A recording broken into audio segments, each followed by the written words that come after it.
Thanks for coming to our talk. We're going to be chatting today about our experience of migrating a monolithic cloud with Temporal. So we've already been introduced, but my name is Austin. Co-presenting with me today is my friend and colleague, Trevor. We're both engineers in Salesforce Marketing Cloud. We're both active in the Temporal community Slack if you ever want to hit us up and ask us questions. And at this point, we've also both made contributions to the .NET SDK.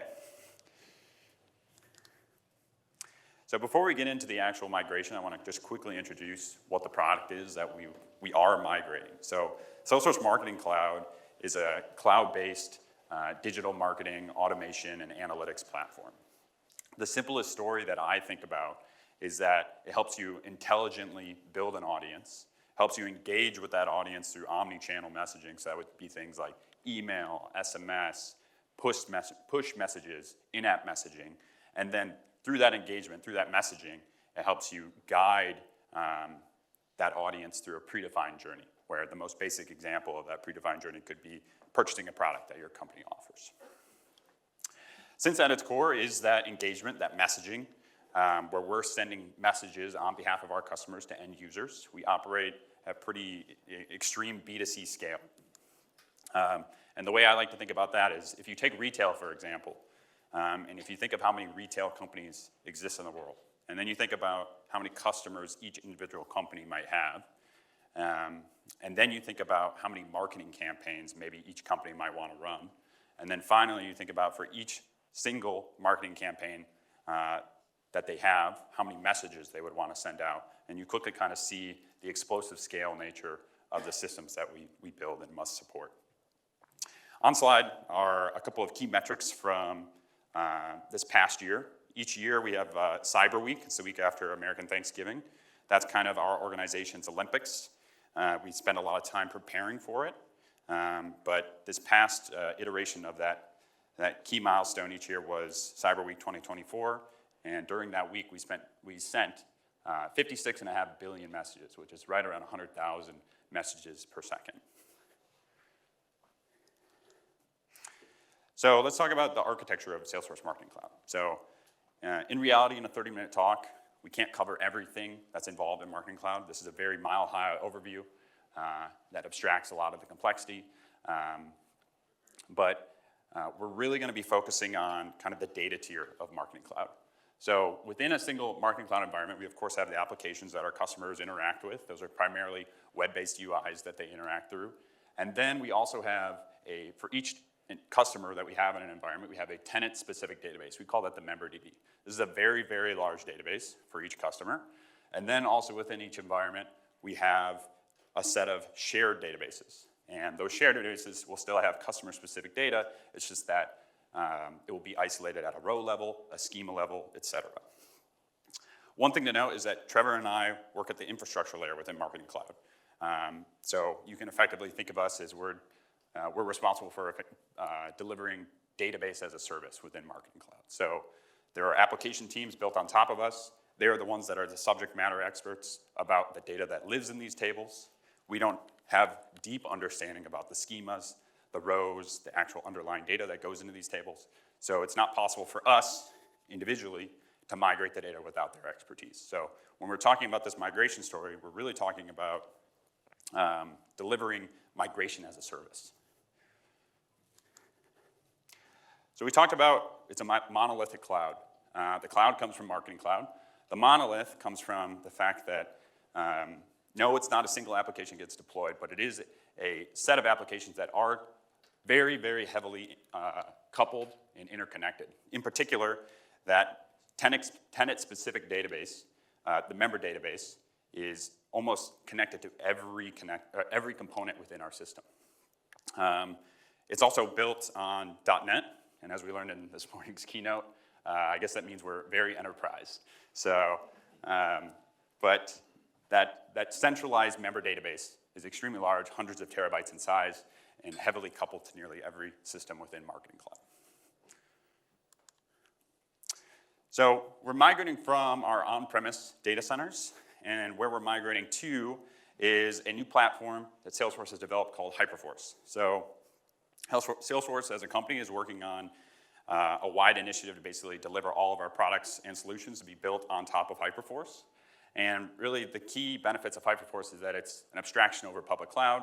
It allows all of the software engineers within Salesforce to work with the same paradigms, the same APIs, the same tooling. And then of course it allows our customers to have all the scale and infrastructure that you'd expect out of any public cloud provider. I'm going to hand it off to Trevor, who's going to talk about our actual migration story. Thank you, Austin. So when we say migration, what do we actually mean? What's actually getting migrated? As Austin mentioned, there's two classes of databases. There's the MemberDB that contains data for just that customer, and then there are over 30 shared DBs in the environment that contain data for every customer in that environment. For MemberDB, we take a full backup, restore it on the target, and then replicate it continuously until it's time to migrate. It's simple to say, but keep in mind that on a previous slide, you saw that these databases are over 100 terabytes in size, so the complexity comes from the amount of data we're actually migrating. The shared DBs actually have the opposite problem, where there's not that much data we're moving per database, but the complexity is in the data itself.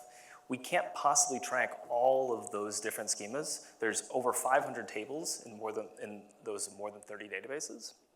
And so to solve this, we wrote a generic data migration workflow that we'll talk about more in a little bit. The other thing the migration is responsible for is coordinating with the application on updating various config values or letting the application and the source know the customer's down and the application and the target know when it's up. When we were first designing the migration service, Temporal became a clear choice very early on for us. Even though it was our first use of Temporal, we went from no code to running production migrations in 3 months. And a lot of this has to do with using a central Temporal server that workers in every environment can talk to. These workers are the same code, same service deployed to each environment. The differentiation is the task queues that they listen to. So each environment has its own task queues that the workers subscribe to. Because our environments are zero trust, we can't just simply start an activity on the source, query SQL, and merge it into the target SQL. Instead, we start an activity on the source, query SQL, and upload it to a shared location, in this case, cloud storage.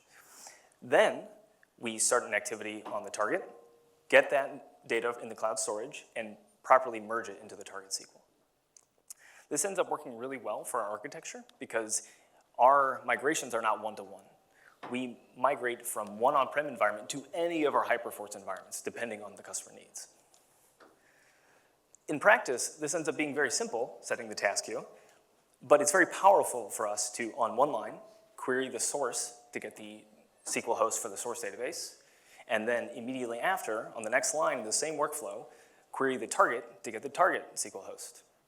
It turns this coordination of where we run activities, source or target, from a technical hurdle into an afterthought, all thanks to Temporal. So customer migration workflow is the first workflow we're going to talk about today. It's responsible for coordinating the entirety of the migration process, and that ends up being just under 1,200 activities across 34 child workflows, with a downtime goal for the customer of under 10 minutes. This workflow is broken into phases that run from anywhere to 30 days before the migration to 7 days after. Those phases in code end up just being methods that are time bucketed with the activities and child workflows that need to actually run during that time, during that phase. And then between phases, we just delay until the next phase needs to run. In the background, though, we can have various activities that are continuously running. For example, in the first phase, we start replication of the customer database so that, because again, 100 terabytes, it takes a long time to replicate, and we have to continuously replicate until migration is ready. So we start that in the background, and then because it's one workflow, we're able to wait for that task, that activity to finish before continuing on with migration. We track activities for rollback in a similar way. So when we are running the migration, and we run an activity, and we add a compensating activity to a list. Then in the event of an unrecoverable migration exception, we're able to initiate rollback, and then reverse order that list and run those compensating activities until the source database is back online and the customer is online on the source again. The other workflow we're going to talk about is the SQL data migration workflow. And this is the generic data migration workflow I alluded to earlier. While this workflow is running, the customer's down. So we want to make sure we expedite this process as much as possible. We do that in two different ways. So this workflow has to run for every shared DB in the environment. So we run all of the shared DBs in parallel at the same time. The workflow itself is broken down into 4 steps: extracting the data from the source tables, loading it into temporary tables on the target, and then transforming it optionally, and then finally merging it to the final destination. Because both the extract and load activities are also run in parallel to help with that expediting of this phase, and because both the workflow and the activities are run in parallel, we're able to easily horizontally scale to take on more load in the case of needing to have scale for more workflows or more migrations, or even for a particularly large migration. Our first version of this was very simple and looked like this. We would kick off activities for all of our load, and then after all of those upload had finished, we kick off activities for the actual loading to the temporary tables. And then once those are finished, we'll move on to the transform and merging into the final tables. We improved this by, instead of running all of the loads and uploads and then loads, we would extract those activities to a common workflow per table, and then kick off all of the tables in parallel at once, so we can, as one upload finishes, the load can immediately start, and we still wouldn't hit those dreaded non-determinism errors. As part of the upload and download, so that we can easily resume where we left off in the case of exception or some sort of failure, we heartbeat which batch we're currently on. So while we're looping through the batches, we heartbeat the index of the current batch, and then again, in the event of some sort of failure, on resume, we're able to get the detail for the last batch that we were on and resume from where we left off. This plays into needing this to complete as soon as possible. As we previously mentioned, this workflow is generic, so it doesn't quite cover all cases for the consumers that we have. So we provide hooks that they can tap into, for example, to do the transformation they might need. So in this case, they can inherit from our base workflow, and then we'll still take care of the upload and load to the temporary tables. Then all they have to do is transform their data as needed, and then finally, we'll merge it as needed. In the .NET SDK, workflows can be inherited, but keep in mind that the attributes are not implicitly inherited, so you have to explicitly put them in your child class. So I previously talked about how we use heartbeats for checkpointing, but heartbeats are much more important than used for much more things than just that. Unless your activity is completing immediately, you really should be heartbeating. And if you are not heartbeating, what can end up happening is the workflow cancellation or termination will not propagate properly to the cancellation token that you have in your activity. So your activity will continue to run even after you cancel or terminate the workflow. If you're not using the cancellation tokens, then when an activity goes over its time limit, the temporal server will be aware that a new activity should be started and will kick off that new activity. And so you will potentially have 2 activities running at the same time for the same exact purpose, which may cause undesired effects. Because most of our activities are just single SQL queries, heartbeating was annoying to do over and over again. So we ended up creating an extension method that we can add to any of our methods that return a task. And then we heartbeat, and then wait in a loop to heartbeat over and over again. It ends up being very simple, but powerful for us to do this, because we can add this to all of our activities and make sure we properly heartbeat, properly cancellation tokens and all of that. We also have overloads for this that return a value from a task, as well as take a progress reporter. So when we heartbeat the current progress of the activity. We didn't get to the production migrations without lots of trials and tribulations, and Austin is going to talk more about those. All right, so lessons and learnings. The way I like to think about it is that lessons are kind of the hard-earned takeaways that help guide our decisions around Temporal going forward. And the learnings are more of like quick understandings or misunderstandings that we might have had early on in our path. And so we're just kind of sharing them, no matter how simplistic they may be, to help our audience prevent the same mistakes that we did. So our first lesson was around workflow design and ownership. So as Trevor really talked about, there were lots and lots of engineering teams involved with our migration. And so one of the core challenges with that is how do you build an atomic migration process when so many different teams are involved? And we started designing this shortly before Replay 2024, so kind of the state of the world was a little bit different. We didn't have Temporal Nexus to work with, which might have changed some of the decisions we could have made. But by and large, kind of some of these lessons and the learnings from them are the same. So when you think about integrating lots of different teams into some business process or some desired outcome, there's a couple ways that at least we think about it. And this is not meant to be exhaustive. We all know that Temporal is very flexible, primarily because of the fact that you can control where your workers are, you can control what the task queues are.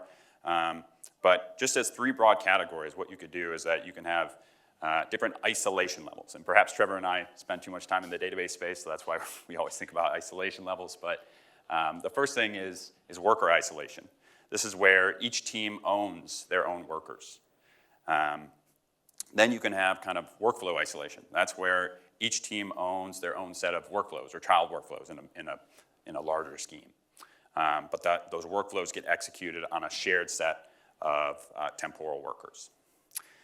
Finally, you can also have activity isolation. This is where each team owns a set of activities that belong to a broader set of parent workflows, and those workflows and activities, again, get executed on a shared set of temporal workers. Each of these kind of has pros and cons, of course. So with worker isolation, teams get to operate completely independently of one another.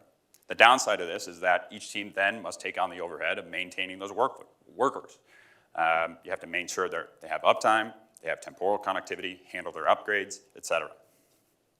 For workflow isolation, at least for me, this is a very easy to understand logically as a concept. You know, it's very clear to me at least that if you have team A, they can have workflow A, team B that has workflow B. You can even employ a really nice naming convention that clearly exposes who owns a workflow. The downside to workflow isolation is that depending on your outcome goals or how complex your actual process is and how many times that process needs to change hands from team A to team B to team A to team B, it can quickly lead to an explosive number of workflow definitions that you need to develop as a broader organization. Finally, for activity isolation, this is by far the quickest to bootstrap. It's very easy for teams to plug in to a broader process just by developing activities in a broader workflow. However, of course, the downside of this is that this can lead to what we call the mono workflow, where you have one parent workflow and it has tons and tons of activities that are contributed by many different teams or stakeholders in the process. This is really the process that we chose for our initial implementation of this. Initially, it did lead to one giant mono workflow. As Trevor talked about, it had 1,200 plus activities in a single workflow, but it got the job done. One other downside of this approach is that it can be challenging to do things like alerting. So if you have one giant workflow and an arbitrary activity fails, how do you know who needs to own the troubleshooting of that activity or investigation of that activity? The way that we solve that problem is we extended the .NET SDK to allow fetching of additional metadata about activity definitions at runtime. So whenever a team within our environment contributes an activity, they're required to stamp additional metadata on that activity definition, and then we have an activity interceptor that at runtime, when we're about to execute that activity, it fetches that metadata, executes the activity, and if any type of error is encountered, we now have the metadata associated with that team to know who to raise an alert against, for example.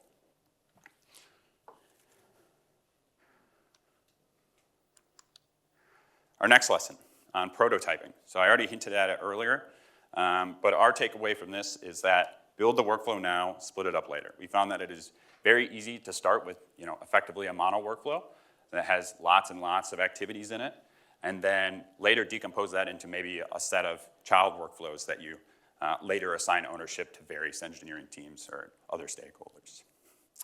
Additionally, around prototyping, we found that the Temporal UI is extremely powerful for very quick inner loop development.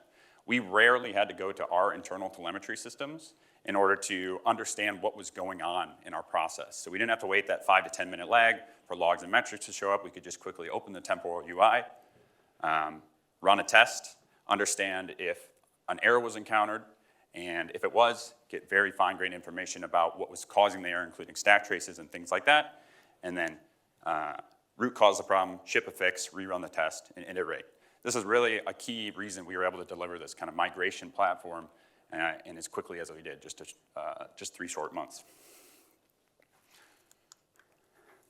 So our first lesson, and these are just really quick gotchas. So we all know that Temporal is exceptional at retrying in the event of any type of failure. The downside to that is that if you have any type of functional test that's running an end-to-end workflow, if a failure occurs or a regression is introduced in that workflow that causes a failure, your test will run infinitely. So the quick fix to this, of course, is make sure that you implement explicit test timeouts on any type of functional test that you have in your environment. Also, around testing, for all core-based SDKs, it has some really nice tooling built into any type of test setup where it has to fetch the Temporal test server resource, and it does that by basically making a network call to a public repository and downloading the Temporal test server. It's really nice because you don't have to worry about managing that yourself. However, if you run in a closed testing environment like we do, you're not going to be able to go and talk to that public resource. So the quick fix to that is you either need to self-host that Temporal test server somewhere you can talk to, or do like we did. We just downloaded it once and embed it alongside our test source. Our last learnings. I mentioned that Trevor and I both made contributions to the .NET SDK, and we found it to be very easy to do so. We were heavily supported by Temporal staff and the SDK maintainers. But one thing that we're still learning, and we kind of call upon the audience today, if you have experience with doing this well, please come teach us how to do things better, is that for any of the core-based SDKs, including .NET, kind of debugging across that FFI boundary where it translates from your language-specific SDK, in our case that's .NET, over to the Rust core SDK, we find debugging across that barrier very, very challenging. So if you're doing this successfully and you know how to do this, please come teach us. We'd love to learn from you. But for the most part, that's the core of our presentation. We're happy to take any questions. If you don't want to ask a question today, like we said, we're both active on the Temporal community site, so hit us up there as well. And you can find the slides for today just at that short link if you'd like.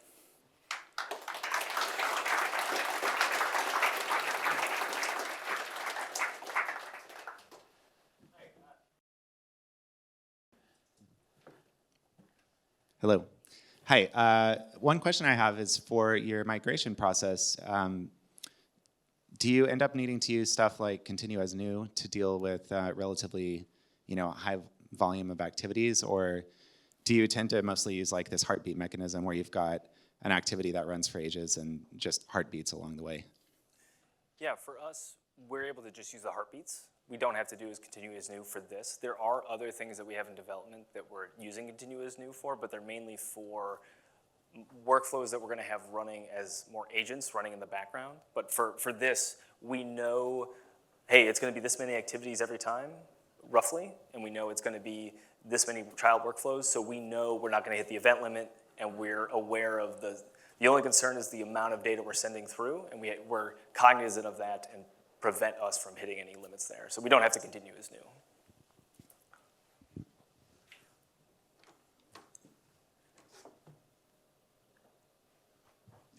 Any other questions?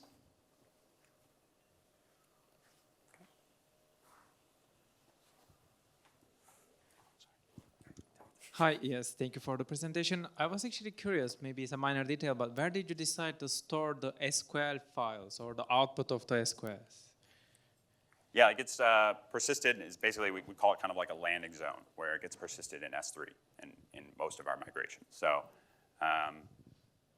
Of course, we know about the 2 megabyte limit for Temporal. You can't actually stream it through the Temporal server. So we just set it up to S3, and then our workflow has a pointer to where that location is, that the destination environment can then read from. I understand, makes sense. Thank you.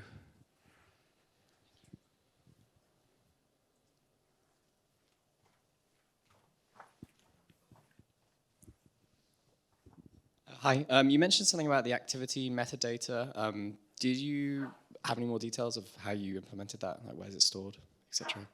Yeah.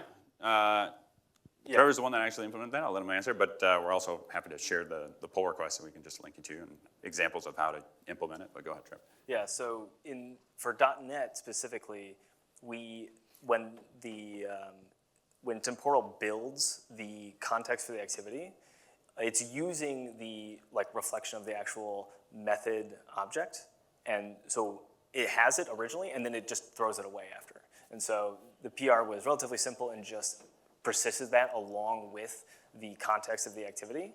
And then when we have our interceptor, we're able to pull that back and use it to determine any other attributes that are on, because the attributes are a part of that method object, we're able to get attributes that way. Okay, so it's only part of the .NET. Correct. Okay. Yes. It's definitely .NET specific. Yes. I'm sure other languages have Similar. reflection, but it's not something we're necessarily familiar with. Yeah. Okay, thank you. Please give another round of applause to Trevor and Austin.